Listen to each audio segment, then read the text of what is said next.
காலைல எழுந்திரிச்சி சாமி கும்பிட்டுட்டு வந்து ஒரு டீ ஒரு உளுந்த வடை, இதுதான் நமக்கு காலை சாப்பாடு. ஸோ சாப்பிட்டு முடிச்சுட்டு அப்படியே ஒவ்வொரு சைட்டுக்காக போகணும். இன்றைக்கி வேலை பார்க்க போகிறோன்னா என்னென்னு தெரியல, பார்ப்போம். இந்த டே எப்படி போகுதுன்னு தெரியல.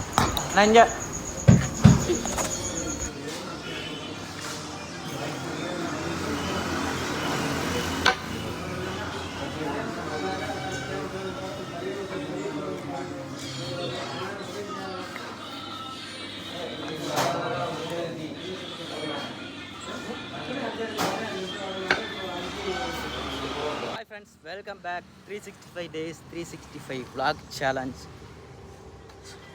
இன்றைக்கி ரொம்பவே ஹாப்பியாக இருக்க வேண்டிய நாள். ஏன்னா ஜனநாயகன் படம் வந்து இன்றைக்கி ரிலீஸ் ஆகிருக்கணும். ஃபஸ்ட்டு 12 மணி ஷோவே புக் பண்ணிட்டேன். பட் ஆனால் அது பல இஷ்யூஸ்னால் சென்சார் போர்டு சர்டிஃபிகேட் கொடுக்கல, நிறையா விஷயங்கள் இருக்குது. நம்ம பேச தேவையில்ல, உங்களுக்கே தெரியும். ஸோ மதியம் 12 மணிக்கு ஷோ பார்த்தா அது கேன்சல் ஆகிடுச்சு. இன்னைக்கு காலையில் சரியாக ஒரு 5 மணி போல் தான் எனக்கு வந்து ரீஃபண்ட் ஆணுச்சு டிஸ்ட்ரிக்ட் ஆப்பில் இருந்து. நான் அதில் தான் டிக்கெட் புக் பண்ணியிருந்தேன். ஒரு டிக்கெட்டு தான் ரீஃபண்ட் ஆகிடுச்சு. 216 GST, 190 ticket plus 29 something GST என்னமோ போட்டு மொத்தம் 216 30 காசு என்னமோ இருந்துச்சு. அது ரீஃபண்ட் பண்ணிட்டாங்க. உண்மையில் இன்றைக்கி என்ஜாய் பண்ணலான்னு நினச்சேன், ஆனால் சுத்தமாக ஸ்பாயில் ஆகிடுச்சு. நேற்றும் டேயும் அப்படி இருந்துச்சு, இன்றைக்கி டேயும் அப்படி இருக்குது. சரி பார்ப்போம். மதியம் சாப்பிட்டாச்சு.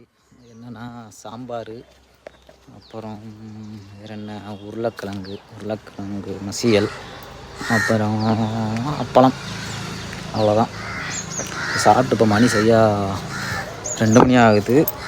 ஸோ அரவினுக்கு வந்து எக்ஸாம் பேப்பர்லாம் கொடுத்துட்டாங்க.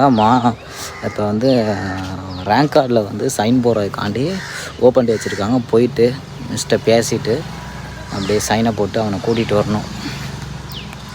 ஸோ அதுக்கு தான் இப்போ கிளம்பிக்கிட்டு இருக்கேன். இப்போ போய் பார்ப்போம்.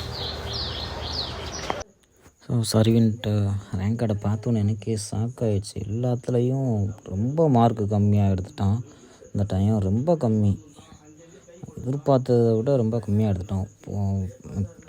அதாவது மிட்டமில் 1 மார்க்கு இருக்கும், அதுக்கு கீழே மறுபடியும் குவார்ட்டர்லி, அதுக்கு கீழே ஹாஃபலி, எல்லாத்துலேயும் அப்படியே.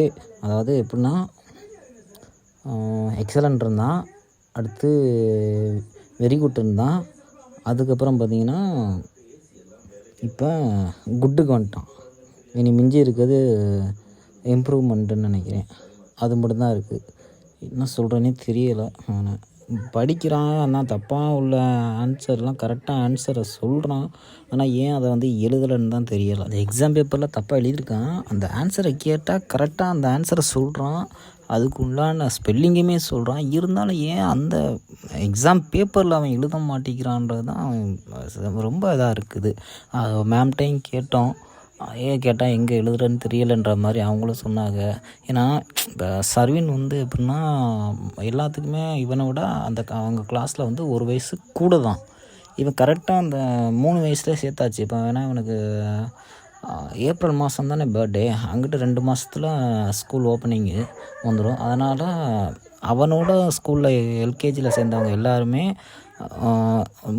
இவனுக்கு 3 வயசுனால் அவனுக்கு மற்றவங்களுக்கு 4 வயசு அந்த மாதிரி தான் இருக்கும். அப்போ இவனோட படிக்கிறவங்க எல்லாமே ஒரு 4 வயசு கூட உள்ள ஆளுகளாக தான் இருக்காங்க.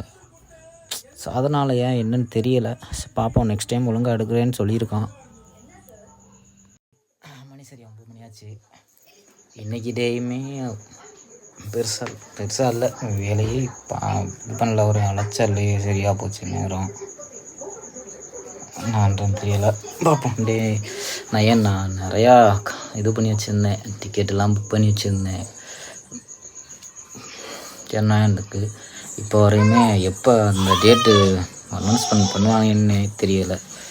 ஸோ இஷ்யூ போயிட்டே இருக்குது, எப்போ ஜனநாயகன் மீண்டும் வரும்னு தெரியலை. பார்ப்போம்.